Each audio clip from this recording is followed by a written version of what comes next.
Welcome to Introduction to Trademarks, and today's panelist is Brett Harris.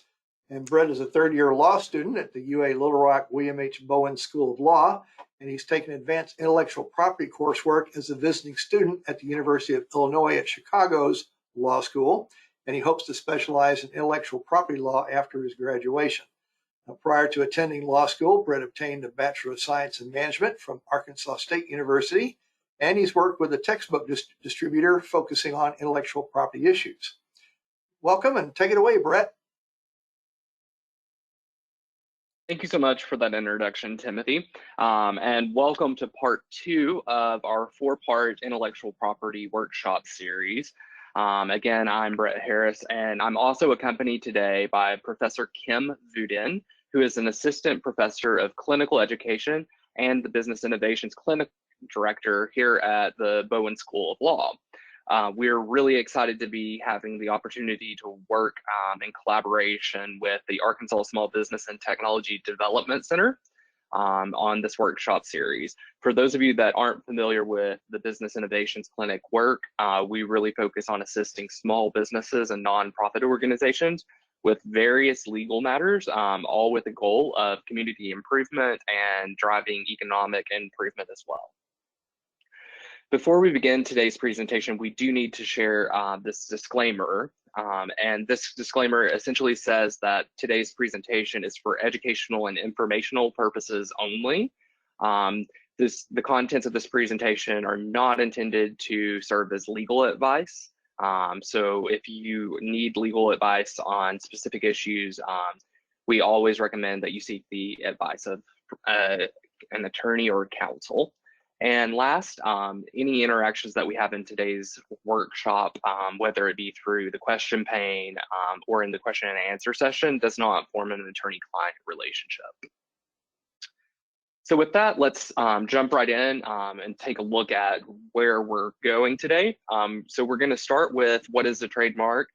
Then we're going to discuss some initial things that new businesses or existing businesses that are trying to come up with new branding should consider in selecting a new mark. Then we're going to discuss some of the common pitfalls associated with developing a mark. And then we'll briefly talk about some of the preliminary availability search information. And then we will wrap up with submitting your actual application and everything you need to know about that. And then last, what you do after you receive your trademark registration, which is maintenance. So kind of as a reminder, where we're talking about today is trademarks. Trademarks are one of the 4 major legal tools in intellectual property, the other 3 being copyright, patent, and trade secrets. So copyrights protect original works of authorship that are fixed in a tangible medium of expression. There's several different works of authorship that fall within copyright. So you have anything from literary works, which might be novels, poems, other written materials such as that, all the way to motion pictures, audio-visual recordings, fine art, things of that nature are all covered under copyright. And then patents protect inventions and underlying designs of technology, product formulations, and other utilitarian items. So patents are primarily driven by inventions and things of that sort. Last, trade secrets are protections afforded for certain assets and information that is protected by businesses that has economic value by keeping the secret. So before we begin today, let's start out with a pop quiz. And this is true or false. And as Timothy said, you can respond over in the questions pane on the right-hand side of your screen. Sounds can be trademarked, true or false.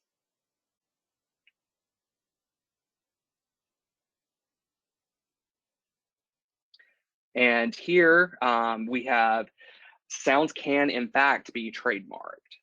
And this is, one of the most notable examples of that is the NBC chimes are trademarked. We've also seen recently Harley-Davidson attempted to obtain trademark registration for the sound of their engines running on a motorcycle.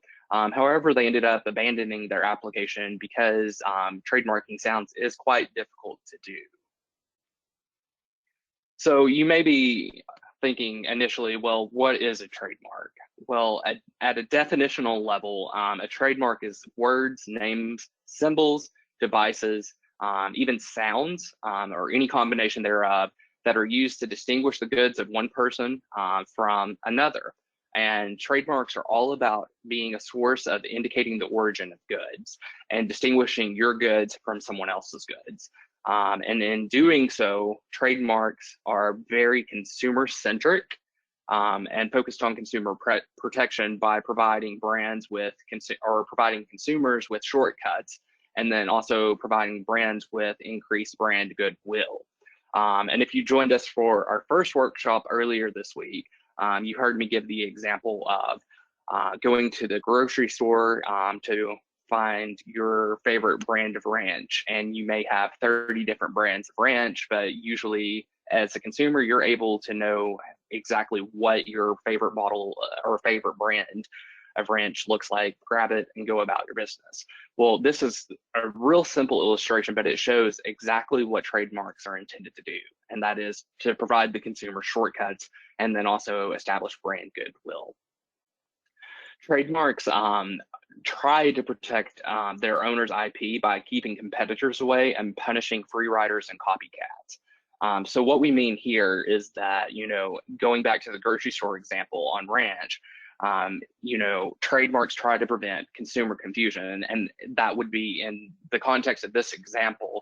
If, for example, your favorite brand is Hidden Valley Ranch, if you have a brand that looks exactly the same as it and is spelled similarly but has some minor variations to the spelling, that would be an example of someone trying to free ride or siphon off consumers and business from the original Hidden Valley Ranch. And obviously, trademark law tries to prevent that, and in doing so tries to prevent the confusion of consumers. So you're going to hear us talking about, obviously, a lot about consumer confusion, and all of that comes back to the likelihood of confusion. And the likelihood of confusion is just the potential for a mark to conflict with a pre-existing mark. And the focus here is really on what are consumers perceiving. Are consumers going to be confused by the two different brands? And it's really driven within a particular consumer sector. So for example, if you are in the, well, going back to the ranch example, you know, if that's a condiment category or class, are consumers that are seeking similar products to purchase from the grocery store from that same aisle going to be confused by the marks? And that's really a good illustration of likelihood of confusion of what it is. Kind of a more recent famous example is with Gorilla brand spray adhesive and Moco de Gorilla hairspray gel. And here, a lady thought she was purchasing the latter hair product, and in fact got Gorilla Glue spray adhesive, and she applied it to her hair. So you can see immediately that, you know, this was not good because it made her hair very sticky, and it took quite some time for it to wear off from her hair, and probably did some damage to her as well. And the reason that this is an example of, or an illustration of likelihood of confusion, is because both the Gorilla Glue as well as the Moco de Gorilla hair gel are similarly packaged. Both have orange and yellow packaging, and both obviously have the term Gorilla on them. So you can kind of see where there was a likelihood of confusion there between the two products. So, you know, we're going to now kind of shift into how do you pick a good mark. And a good mark, you know, there's different levels of protection that are afforded based on the strength or how well inherently distinctive your mark is. And to kind of talk about this more, we're going to look at what's called the trademark taxonomy scale. And we're going to break this scale down and look at each level that you see here. So we're going to go all the way from generic to coined marks, and we're going to give you examples of each mark. And all the scale does is it just kind of gives you an indication of the strength of the mark in terms of registrability. And obviously, from the left to right, as you're moving to the right, you're getting stronger and stronger protections. So let's start out with generic marks. And a generic mark is just simply a term that consumers use commonly to refer to the product itself, and not specifically the brand association with it. And generic marks are not eligible for trademark protection or registration because it's simply, you're not going to be granted an exclusive right to use a term that is so universally or commonly known, used to describe the product itself. So you're not going to be able to get an exclusive right for that. Another consideration to keep in mind is that you can create a mark that is stronger on the scale, but over time it becomes generic, and this is referred to as generic usage of a mark. And that can kill a trademark. And there's been several really famous examples of that, unfortunately. So like notably here we have a picture of aspirin, and Bayer aspirin was originally granted a trademark registration. And over time, consumers began to refer to the product as aspirin rather than Bayer aspirin. So meaning that other manufacturers of the drug their consumers referred to it as aspirin too. So that became generic, which obviously is not protectable. And then we also have another example of trampoline, which is now used, commonly used to describe what a trampoline is. So here again, we had an example of generic usage, and now it is not protectable. Some other examples include shredded wheat and linoleum. Next, we have descriptive marks, and descriptive marks are merely descriptive in that they describe the goods or services which they identify, and they just do that by simply basically just providing a mere description, or it could be something that's associated with characteristics of the goods or services themselves. And because of this, descriptive marks are not distinguishable to consumers as the source of origin of the goods or services. And for that reason, they're generally unprotectable unless they have acquired distinctiveness or secondary meaning. And we're going to be talking about acquired distinctiveness a little bit later on in the presentation. But as a preview to acquired distinctiveness, just keep in mind that you have to establish acquired distinctiveness, you have to show prior ownership of similar registrations, as well as 5 years of continued use of the mark in commerce. And then you also have to demonstrate by supplying evidence that consumers are actually aware of the goods and services themselves. So obviously acquired distinctiveness is not something that's easily established or proven. So again, this is why merely descriptive marks are generally not eligible for registration or protection. So some examples of merely descriptive marks would be like, for example, you have a picture of cold and creamy ice cream. Well, cold and creamy are used to describe ice cream itself, or they can just be used to refer to the characteristics of ice cream. So obviously that is merely descriptive, which means that it would not be eligible for trademark registration. Another example would be pillow soft mattresses. And this is kind of a play on words from pillow top mattresses, which is obviously a generic term referring to the top layer of the mattress.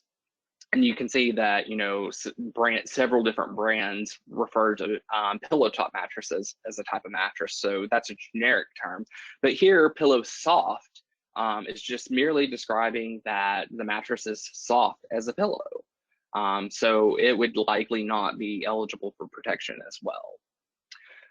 And it's important here to establish too that descriptive marks, while they aren't just completely unprotectable across the board like generic marks, they are a step up towards stronger protection, but they still are on the red line portion of the scale because they generally are not eligible for protection unless you prove the acquired distinctiveness.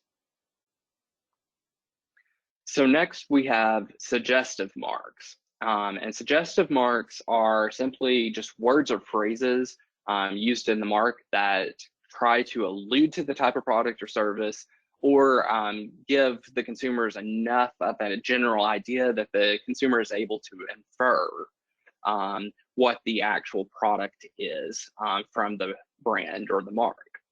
And suggestive marks are generally eligible for registration. And this is kind of denoted by, you're looking on the scale, you'll notice that suggestive marks are really the first green side of the scale. Because of that, suggestive marks are considered to be moderately strong in terms of protectability, because they are distinctiveness in that they are, you can just relatively easily distinguish the goods or services from those of a competitor. And the inference within suggestive marks, it doesn't always have to be super direct, and we have lots of pretty famous examples with this. Really kind of the most current example that we have that's pretty widely known is Netflix, which is obviously an abbreviation for internet and movies. So you take the abbreviation of the words internet and movies, combine it together, you have Netflix. Well, Netflix or internet and movies doesn't really tell us exactly what the goods or services is, because Netflix is actually a technology platform that serves as an online streaming service for multimedia. So it doesn't directly tell us what it is, but it does allude to it enough that you could generally make that inference. So Netflix is a really good example of this. Some other examples that we have are Coppertone, which Coppertone is usually in the sunscreen type of industry, or in the goods that they produce, or sunscreen.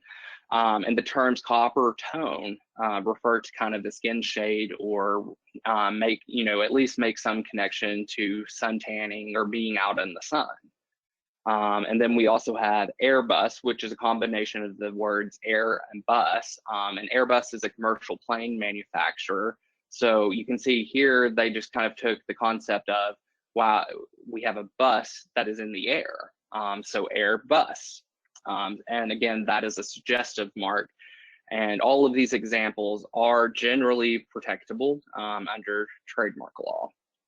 And something to keep in mind as we're moving forward on the green portion of the scale is that as we move closer and closer to the right toward the strongest forms of protection, the amount of consumer education needed is going to increase with each step.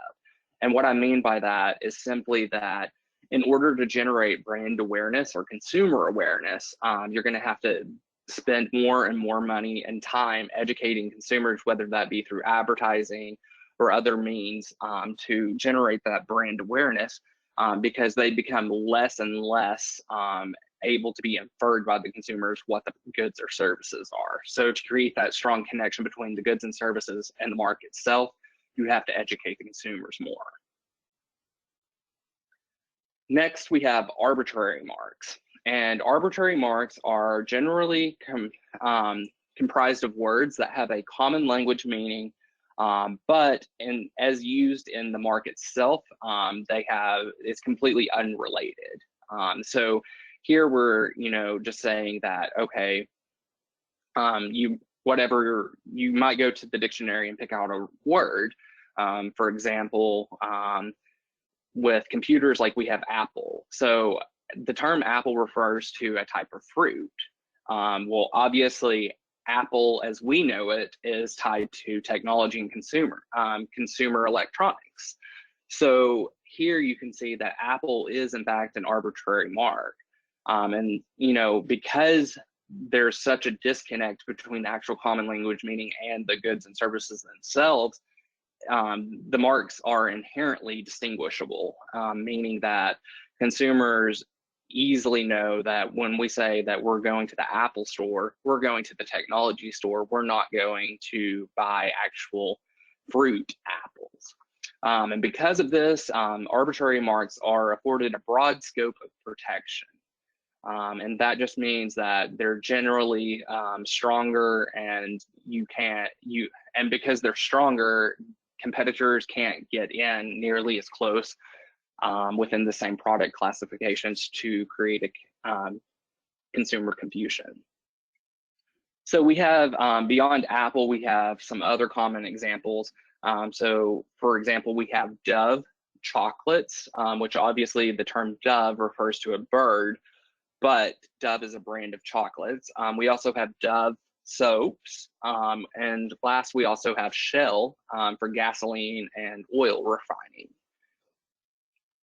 And here with arbitrary marks, you also want to keep in mind that, again, we're having to spend more money educating consumers because, again, consumers in the beginning without education are just going to assume that the common language meaning is referring to the goods or services potentially. So next we have coin marks, and coin marks are the strongest on the taxonomy scale. And coin marks are comprised of characters, so that can be letters, numbers, symbols, anything of that sort, combined together to form a mark. And the mark itself, or the combination of the characters, has no meaning outside of the use of the mark. So here, this obviously means that you are creating something from nothing. So, this requires the highest degree of creativity in coming up with your mark, obviously. And then because you're creating something that's not in existence from or similar or has any other meaning, obviously it is the highest level of being inherently distinct. And because of that, it's afforded the broadest scope of protection within trademark registrations. And then similarly, coined marks require the absolute most consumer education of all the marks to generate brand awareness, because again, your mark has no meaning outside of the context of the mark itself. So you're having to educate consumers through advertising and then other efforts to make them aware of the goods or services. So here with coined marks, we have several really good examples of famous companies. So, one of the most notable ones that I like to talk about is Clorox.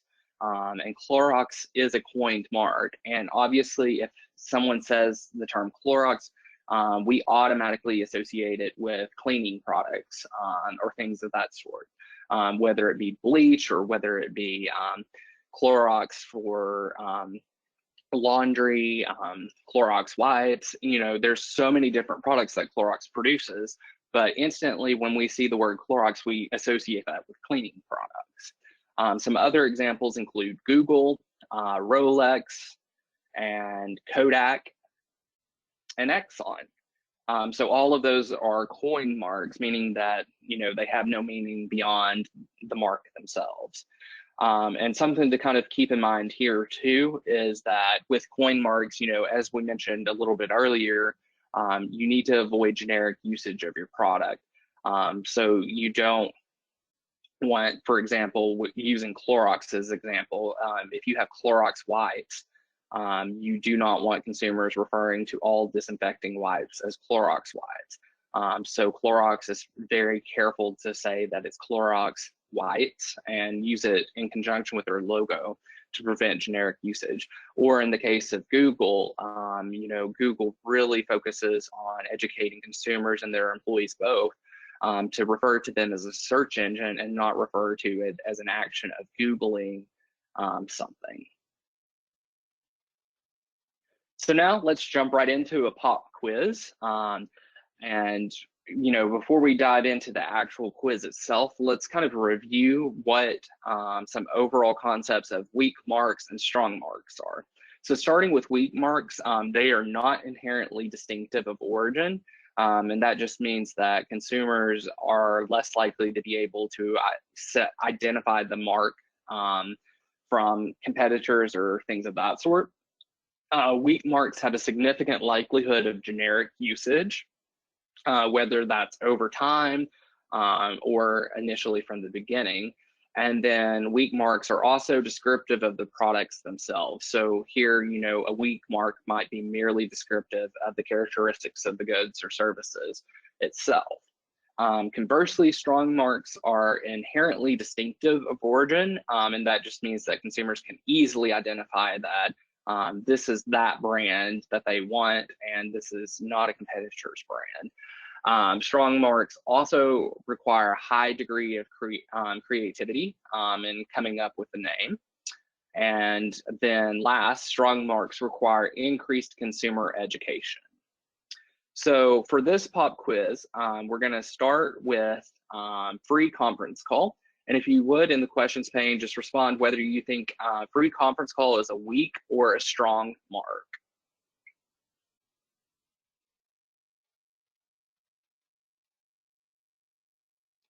And once again, you have a question pane there at the bottom of your control panel you can put your answers into, and I'll be glad to relay those.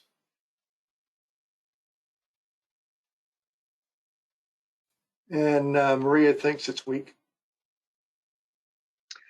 Okay, so you know, you are correct.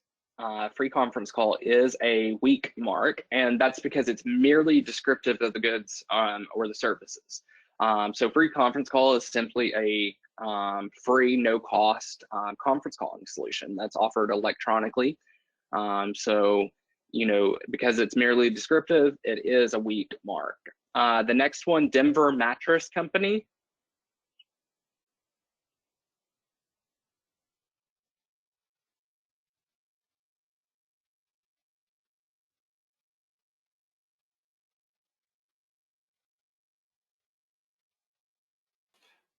Doesn't seem to be any submission, so go ahead. Okay, so with Denver Mattress Company, we have a couple of different things going on with it. Number one, we have a geographical reference to Denver, which is obviously a city in the United States that's well known. And then we have the descriptor Mattress Company. So Denver Mattress Company is actually a weak mark because it's geographical, but it's also merely descriptive of the goods and products that they're selling, because obviously they're selling mattresses. So it would be considered a weak mark as well. The next one, Printar. And Printar is a manufacturer of printers.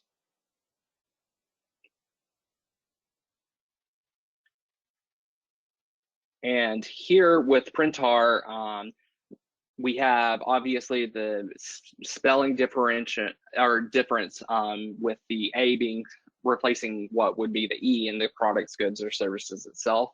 Changing the spelling of something does not make it a strong mark or does not make it inherently distinctive. So Printar would again be merely descriptive, just because changing the spelling of it doesn't mean that it's not referring directly to the product, and consumers can generally assume, looking from Printar, that it probably is related to printers. The next one is Gatorade.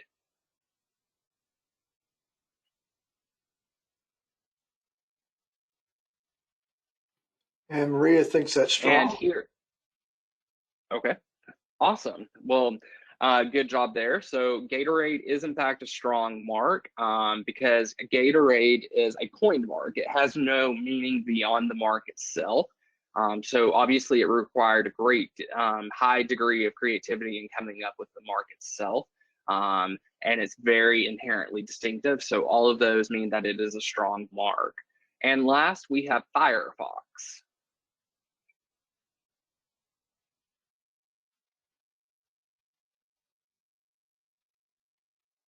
And Maria, once again, thinks that's strong. Okay, and again, so Firefox is a combination of two words, fire and fox. Both of those words have an English language meaning. However, those words have, they're arbitrary because they are not referring to the goods or services in this context. So Firefox is in fact a strong mark.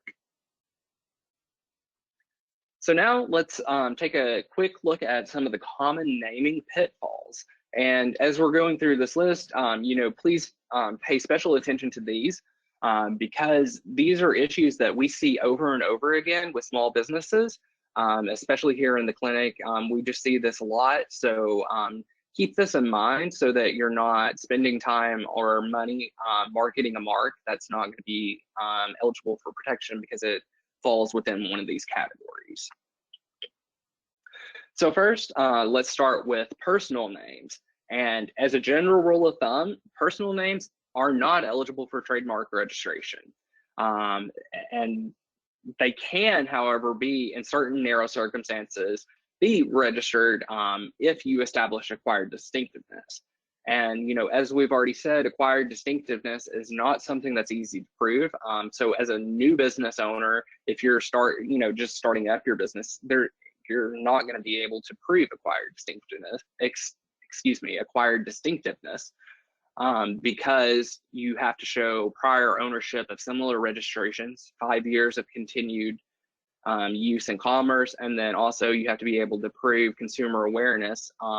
And generally, to prove that, you have to have consumer surveys, which are very costly to conduct. So, with personal names, we have a very good example here on the slide with the pictures that you see. So on the upper portion of the slide, you see a building, and that is an Adlon Hotel. And below, you see Adlon Nightclub. Well, Adlon Nightclub is a relatively new business, and they tried to file for trademark registration for the nightclub itself, as well as a line of liquor that they produced. In the US, Adlon is a last name.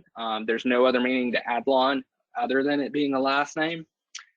So the Adlon Nightclub registration and the liquor registration were denied because there's no other ordinary language meaning beyond it being a last name. However, conversely, Adlon Hotels is eligible for protection because they have acquired distinctiveness, meaning that they've had similar registrations and then they've had more than 5 years of continued use. And obviously, they are a hotel chain.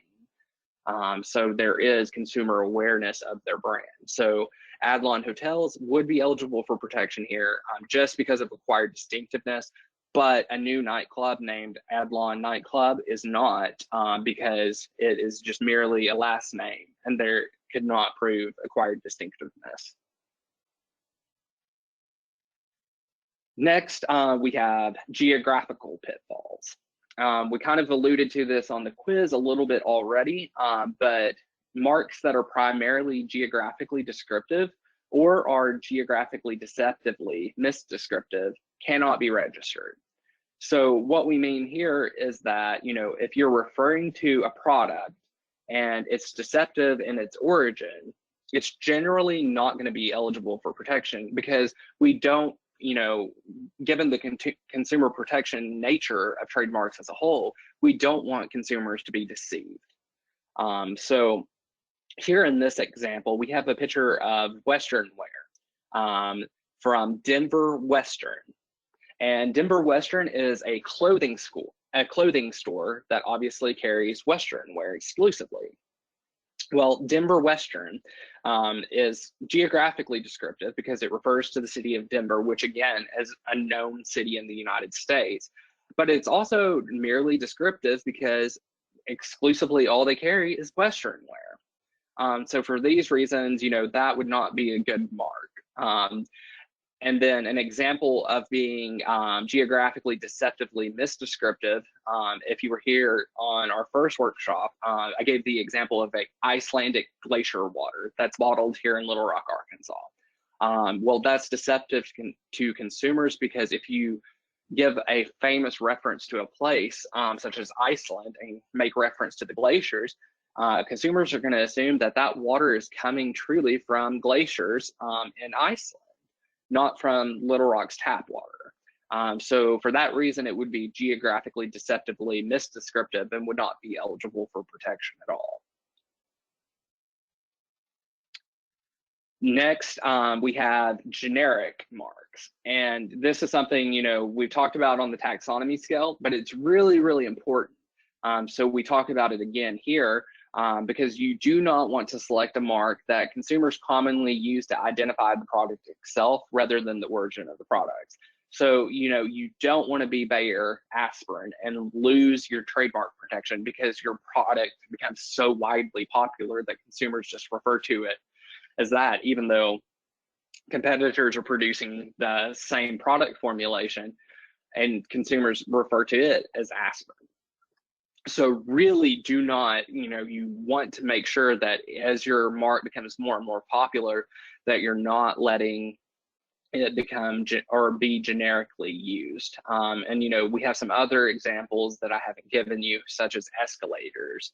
Or another famous example is a thermos. Thermos used to be a trademark, however, it's not anymore due to generic usage, because individuals started calling travel mugs and coffee mugs and everything alike as thermoses, even though they weren't thermos brand. So that just shows, generic usage is not a good thing at all. So you really want to try to avoid this.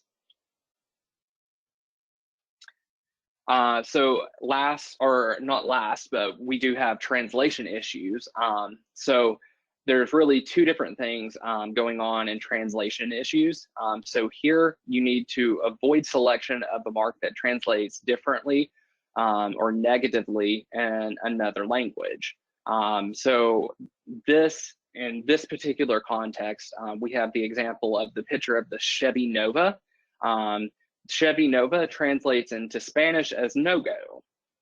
So the Chevy Nova was really a failure overall for Chevrolet because when they started marketing in other markets outside of the United States, particularly in Mexico, sales were not there at all, because who wants to buy a car that's called a no-go? Obviously you buy a car to be able to have reliable transportation. So you can see the clear issue there. Another example of this would be Pepsi brings you back to life, was kind of a phrase that Pepsi used for a while. Well, in Chinese, that translated to Pepsi brings your ancestors back from the grave. And here again, this created some kind of negative awareness within their mark that Pepsi didn't want. So obviously Pepsi moved forward to new slogans and sayings after that. The second prong to translation pitfalls that we see a lot is that translations can create a likelihood of confusion. And what we mean by that is that when you file for trademark registration with the U.S. Patent and Trademark Office, if your mark that you're seeking registration in is in a foreign language, you have to provide the English translation of that mark. And if there is a similar English mark, there can be a likelihood of confusion. So really the most famous example of this that we have would be, if you wanted to create a general purpose home goods store that had some groceries and things of that sort, just kind of a retail store as a whole, but you wanted to call it cible. Well, cible is French, and it might not have anything that sounds like it or spelled like it or anything like that that's already in use. But the translation to English is Target.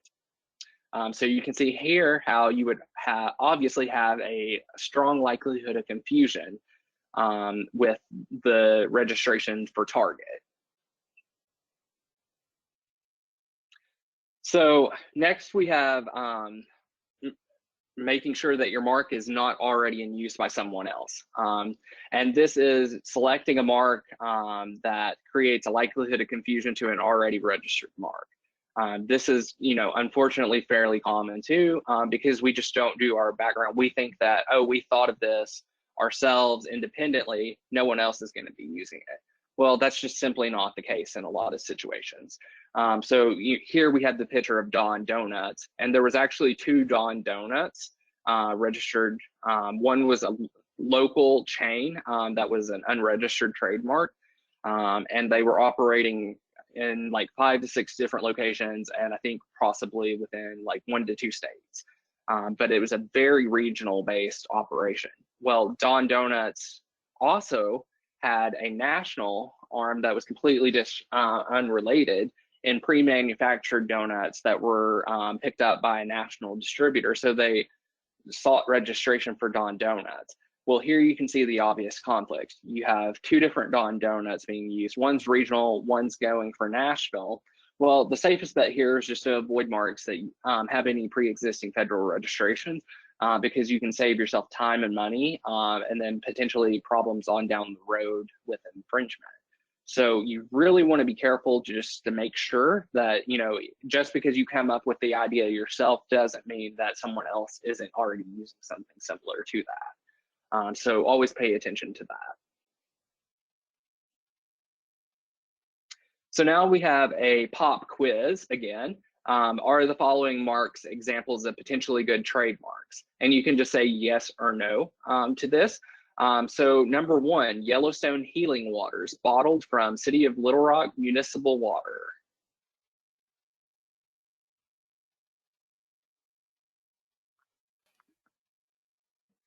And here, Yellowstone Healing Waters, bottled in the City of Little Rock, would be geographically deceptively misdescriptive, so it would not be a good mark. The second example, QWERTY keyboards.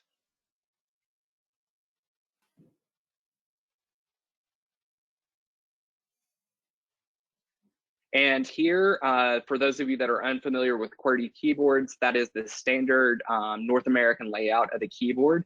The letters QWERTY represent the first letters on the top row of a keyboard. So because it's referring to a universal term that's commonly known, it would not be a good mark as well. So now you may be asking yourself, well, how do I determine if my marks are registrable?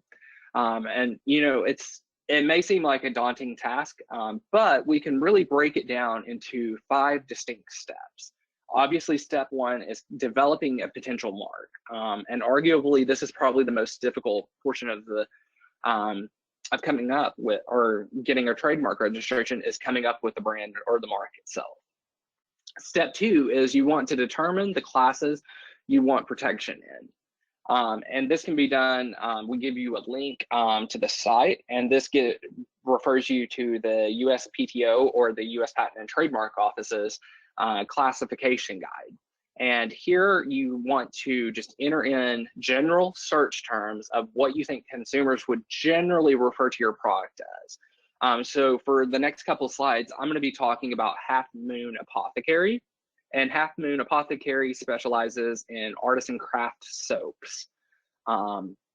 So knowing that I'm in soaps, on going to this link, I would probably search for soaps, bath soaps, cosmetic soaps, things of that nature.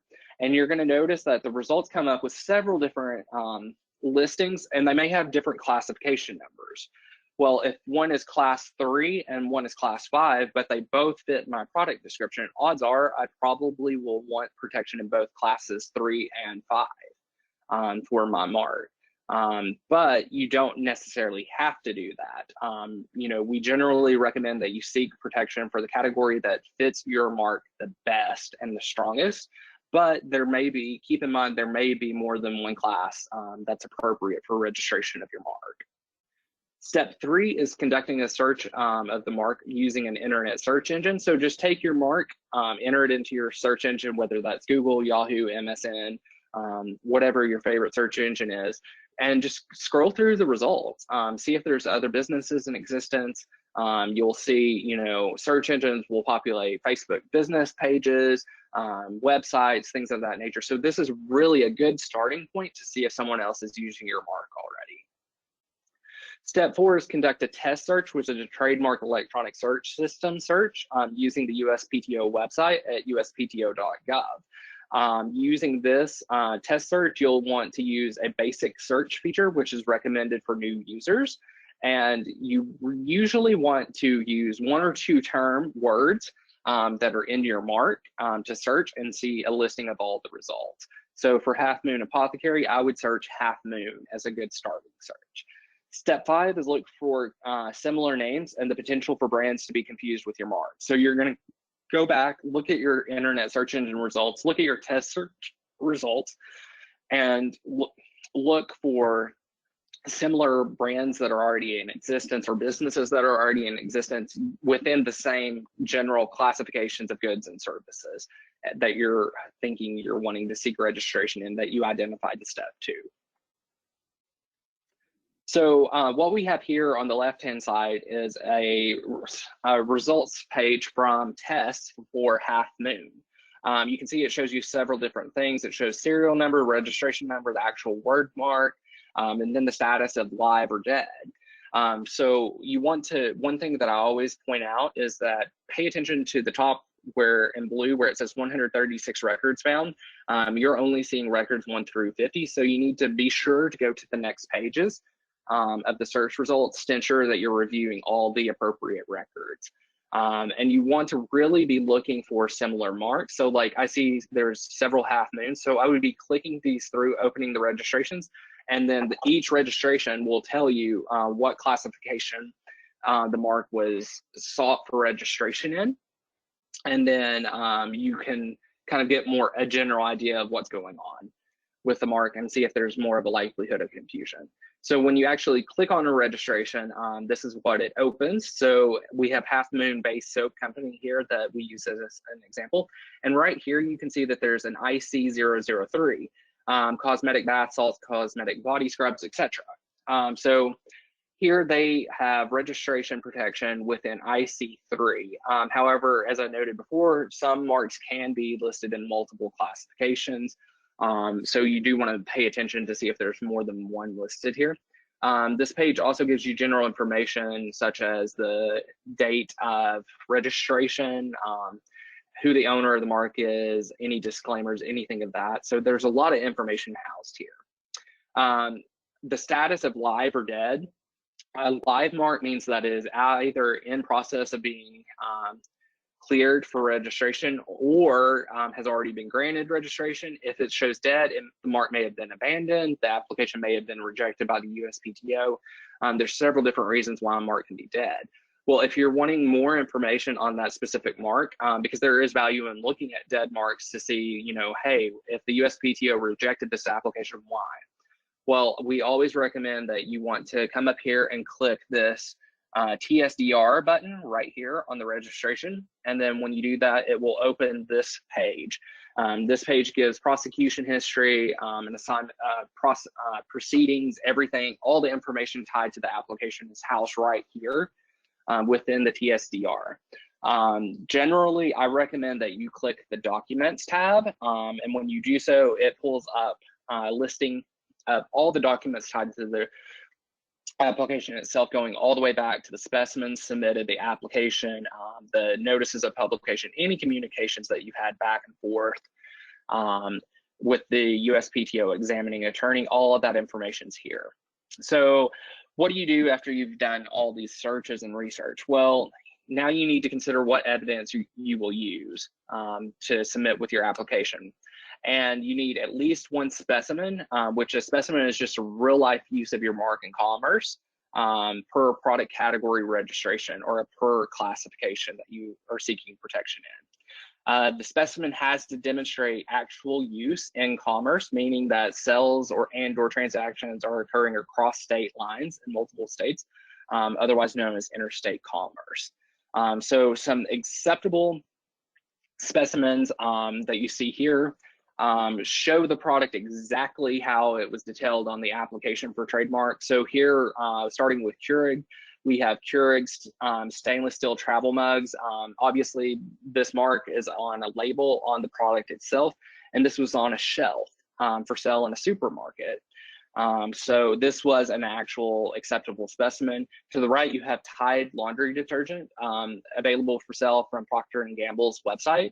A couple of things to note: if you use a website specimen, it must include the URL and the date accessed on it. Otherwise, it will be denied. Also, if it gives you a multi-page printout, you need to submit all the pages, whether or not the subsequent pages are relevant for the specimen.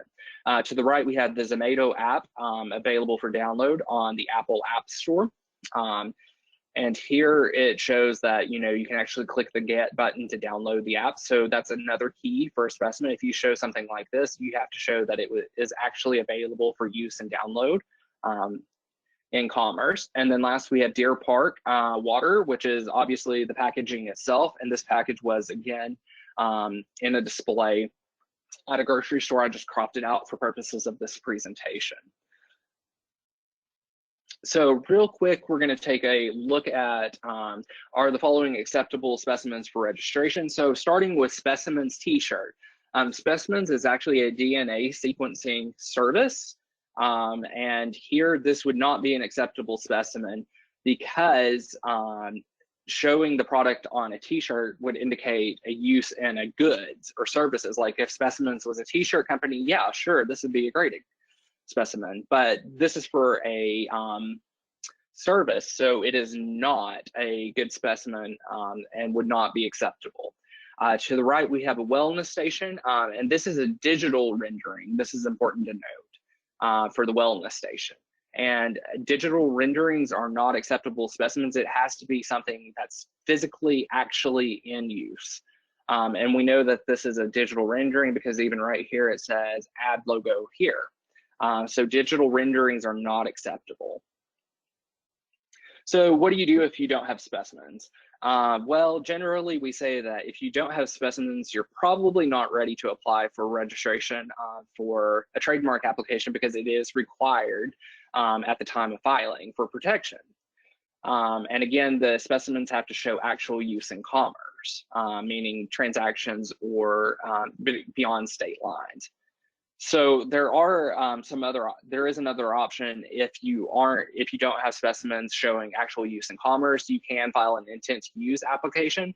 The ITUs reserve the mark essentially for 6 months, but we generally do not recommend this for small businesses just because ITUs increase the overall costs of obtaining trademark protection because you have to pay a filing fee for the ITU, and then you have to pay a filing fee for the trademark registration. So ITUs are only really recommended in situations where you absolutely know you're going to use the mark and you're very close to launching or know you will be within that 6-month period, and you know that the mark's going to be successful. So from here, you are very close to being ready to file your application. In doing so, we recommend at this point that you would seek assistance from an attorney who will collect all the required information and help verify all your information is correct, everything's good to go. And then from there, the attorney will file for you. And the burning question is always, how much is this going to cost? So attorney's fees for a single registration classification of a single mark usually is $500 to $2,000. It can be more depending on the complexity and any potential conflicting marks or things of that sort. But do keep in mind that the current filing fee is $250 to $350 per class. So if your product is seeking registration in 3 classifications and you're able to use the $250 application, that would be a minimum of $750 just for that single mark protection within those 3 separate classes. So keep in mind that these fees are per class. So the overall process of what happens after filing is it goes to the U.S. Patent and Trademark Office examining attorney for review. They may have amendments, suggestions, or they may even push back on your mark. But if everything's good there, then they progress it to publish for opposition, where other mark holders and the general public as a whole can file opposition to your trademark application. And then if there's no opposition, the registration is then granted. The overall process generally takes about 1 year to 1.5 years on average. Obviously, it can be more and it can be less. It really just depends on how smooth the process goes and if there's any opposition or problems with your application. So after receiving your trademark registration certificate, there's a couple of things that you really, really need to keep in mind. Use your mark exactly as it appeared on the application. This is critical because your trademark can be abandoned if you're not using it exactly as it appeared on the registration certificate. You can also start using the registered trademark symbol, which is the R with the circle around it. This is optional. You don't have to. But that is an option at this point after you receive your certificate of registration. Also, in the first term after your registration is granted, between years 5 and 6, you have to file a declaration of use or excusable non-use.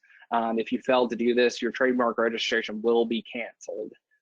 You can go back and file for a new application for it, but you have to go through that process over again. So it's not recommended at all. So always keep in mind that you need to file that declaration between years 5 and 6 in the first term. And then also in the first term, you need to file for renewal between years 9 and 10. And then after that, it follows a 10-year cycle. So the key here is use it or lose it. And with that, we have important takeaways. You want to pick a mark that is counterintuitive as possible.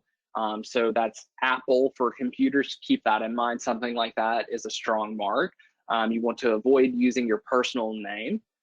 You want to check to make sure that your mark will not be confused with someone else's mark. So you don't want to be mimicking Starbucks coffee logo and have a similar sounding name. And last, you need to use your mark in business as often as possible and in as many ways as possible. So use your mark as it appeared on your application on social media, your website, printed materials, if you're a restaurant, on your menus, etc. We have a couple more upcoming workshops, July 12th at 2 p.m., Introduction to Copyrights, and then next Thursday at 1 p.m., we have Introduction to Patent and Trade Secrets. We hope you'll be joining us for those to learn more about those areas. We will also be releasing accompanying IP toolkits focusing on each of the areas of our presentation. And these are written guides that give you detailed information about everything that we're discussing. Accompanying the toolkits, we will have IP primer videos as well. So with that, if you have any questions or need more information, we always recommend visiting the U.S. Copyright Office website at copyright.gov and the United States Patent and Trademark Office at uspto.gov for additional information about trademarks, patents, and/or copyrights.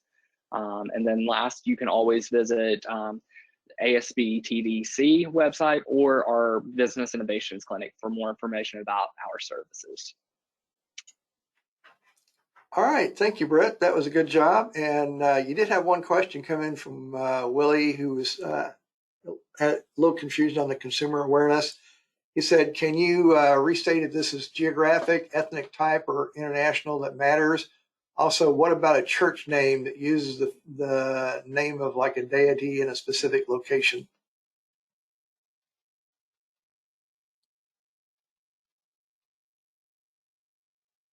Professor Boudin, do you want to speak to that? I think the church one is a very interesting one. I don't know if, just kind of thinking out loud, I really don't know if you can claim as a trademark someone else's personal name. We would definitely have to do some more research into that. My instinct is that the answer to that would be no,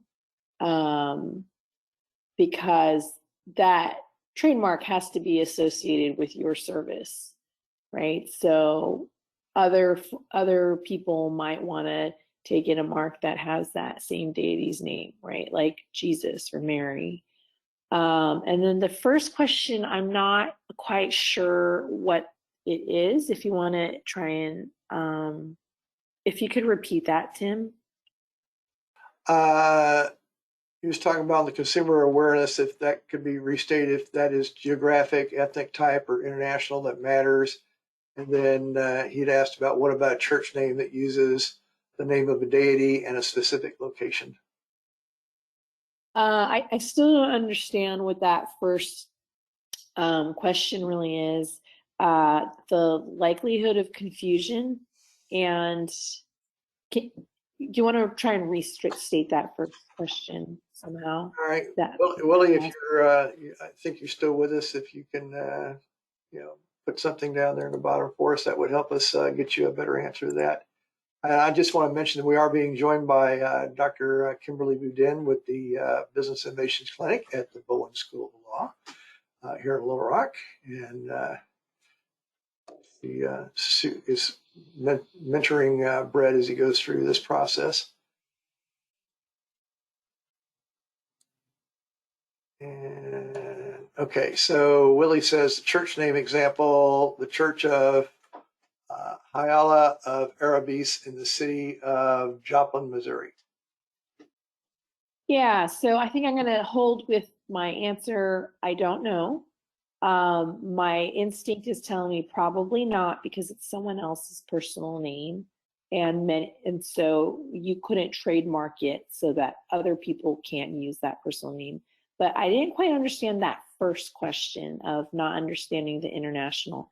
But we're running out of time, so why don't you feel free to email us, and we will be sending these the PowerPoints out, and so we can pass our email through Willie if you want to just clarify what that first question was about international and geographic and likelihood of confusion. All right, and Willie's an old friend of mine, so I'll make sure that he gets in contact with you to get his question answered. And there's nothing else in the queue. We've emptied it out, so I do want to thank everybody for being with us today. You can reach out to ASBTDC at 1-800-862-2040. Visit us on the web at asbtdc.org.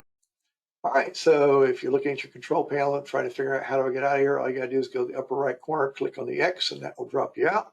Or you can choose File, and down at the bottom you'll see Exit Leave Webinar. And for everybody else, I'm going to end it for us. Get busy setting up your emails and processing the video. Video should be live about 5 o'clock this afternoon. So if you want to visit our channel on YouTube, you'll probably find it on there if you want to watch it again this evening. All right, so counting down, 5, 4, 3, 2, 1. Bye-bye. Thank you for all for joining us.